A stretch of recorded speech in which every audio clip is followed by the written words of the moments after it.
Welcome to our channel. Today we how to connect ADP to QuickBooks for payroll tax calculations, detailed guide step by step clearly. To connect ADP to QuickBooks for payroll tax calculations, start by logging into your ADP account. Navigate to the Settings or Integration section within your ADP dashboard.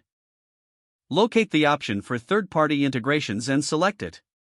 In the Integrations list, find QuickBooks and click on it to proceed. Follow the prompts to authorize the connection between ADP and QuickBooks. You may need to enter your QuickBooks login credentials for verification. Once authorized, specify the data you want to sync between ADP and QuickBooks. Choose payroll data types, including employee information and payroll tax calculations. After selecting the data types, confirm your choices and initiate the sync process. Return to QuickBooks and access the Employees section from the main menu. Select Import from ADP to pull in the synced payroll data. Check for any errors or discrepancies that may arise during the import. If errors are present, follow the on-screen instructions to resolve them. Once the import is complete, review the payroll tax calculations in QuickBooks. Ensure all figures are accurate and reflect the most current data from ADP. Save any changes made during the review process.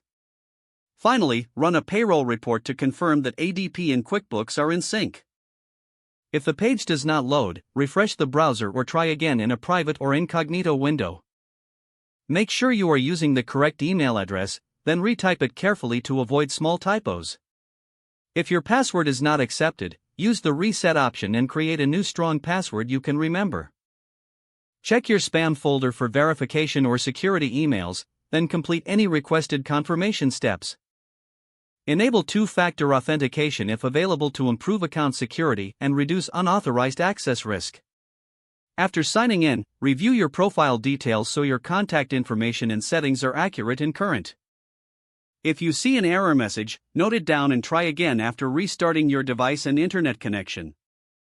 Log out when you finish, especially on shared devices, to keep your account and payment information secure.